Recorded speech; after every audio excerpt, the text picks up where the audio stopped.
The catastrophes described in ancient sources were traumatic experiences common to all mankind.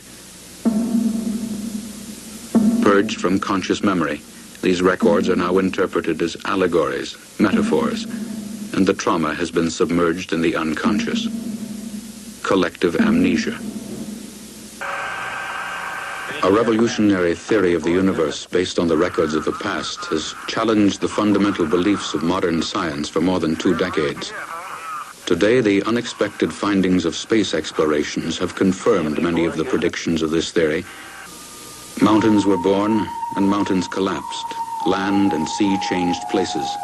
Great streams of lava flowed. The sea boiled and evaporated. Such were the scenes of unimaginable violence during the times of global catastrophe, as recorded by the ancients. Here in the New York Herald Tribune, Explosion in Science, the artist's conception of what happened when the heavens burst. What happened during the 1500 BC upheaval, which we read about in the Bible as the exodus of the Israelites from Egypt, and the phenomena or upheaval that accompanied that. And this is the artist's conception of what happened in Palestine and Mexico and China. Lightning, meteorites being rained down as the comet's head came closer to the earth, followed by floods. Same in Mexico, where water swept over the entire land, great gigantic tides. There were repeated changes in the Earth's orbit, in the lengths of day, the seasons, and the year. In these catastrophes, entire species of animals were annihilated. Others proliferated from wholesale mutations. Mankind was decimated. Civilizations destroyed. The papyrus of Ipuwer synchronized biblical and Egyptian events and led to a reconstruction of ancient history. Many questions debated for centuries found an answer. In the Bible, the identity of the beautiful Queen of Sheba at the court of Solomon was unknown. In Egyptian records, the land of Punt, visited by Queen Hatshepsut, could not be determined. In Velikovsky's reconstruction, it is clear that Punt is the land of Solomon and Hatshepsut is the Queen of Sheba. The biblical story of Joshua, with the sun standing still in Gibeon and the moon in the valley of Ajalon, presented another realization. I was struck by the fact that 2 lines or 2 verses before the story of the sun and moon disturbed in their daily motion was the story of large stones that fell from the sky and destroyed more of the enemy soldiers than the sword of the Israelite. On this combination, because combination of stones and disturbance in rotation of the earth, the ancients could not know that it was the earth that was disturbed in rotation. They thought the moon and the sun. Made me immediately to follow the path toward east and west. And I found without great difficulty that in Western Hemisphere, which means here, on this continent, the story persists too. The story persists among the Redskins, it persisted among the Mayas, at the time when the continent was first conquered, the Mexico part of it, by the Spaniards, namely that the sun was rising just over the eastern horizon when it dropped back and came a little up again and stand there without motion, and all the forests burned. Again, the Redskin could not know about the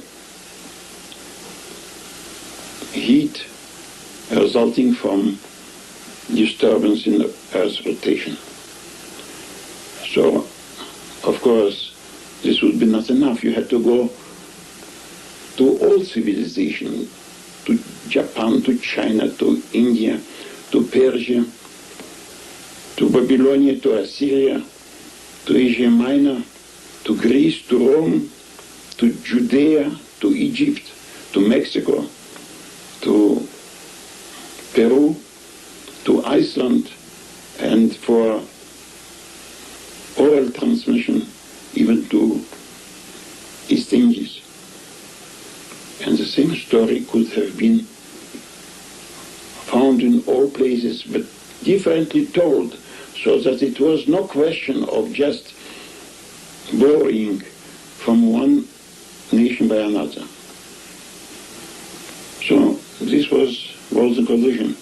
The story of human memory of catastrophes that took place in historical times, but strangely, despite the fact that they were described in so many sources,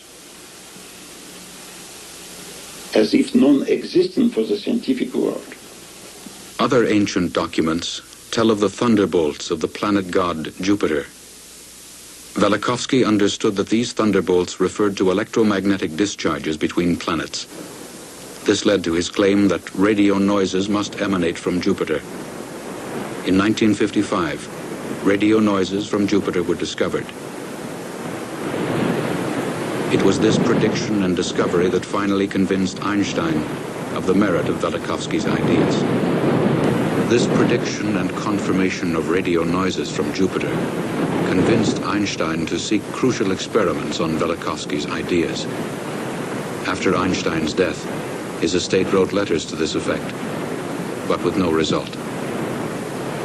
One of the most interesting cases that are these mammoths that are frozen in the Yukon or in Alaska, frozen in the muck and the gravel of that area, that still have food in their mouths. The flesh has been preserved in the ice, so that actually when they were dug out, when they were digging for gold, they could actually feed the flesh of these animals to sledge dogs. Whatever happened happened suddenly, as for example the tilting of the axis of the Earth and freezing them right there where they were found. Why did the ancients worship stars or planets that the average person can't pick out of the sky today? And yet all of our ancient heritage that comes to us in terms of architecture, writing, and so on, they're actually obsessed with the idea of worshiping these stars, these dreaded planets.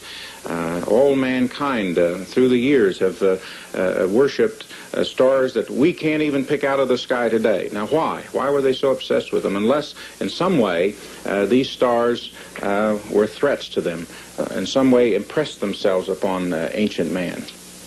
A book like Old Testament is read maybe more than any other book through the centuries.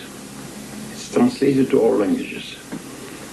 And you read there about sea and unchanging places, about mountain moving into the sea, mountain being overturned, mountain melting like wax. And you think that this is metaphors. And so it is the phenomenon that Freud stressed and stressed again, of the role of traumatic experience on the life of an individual. But he stressed also another point, namely that the victim of this partial amnesia lives under the urge to repeat the traumatic experience, sometimes changing roles, making somebody else the victim. And mankind today, advanced enough in technology, produced thermonuclear weapons that could be like symbol or something representing the ancient, violent, celestial bodies that through fire and smoke disturbed the rotation of the earth. Now if man is under the urge to repeat the ancient catastrophic events, the ancient trauma, are we not in a predicament? It is not a preaching to be better.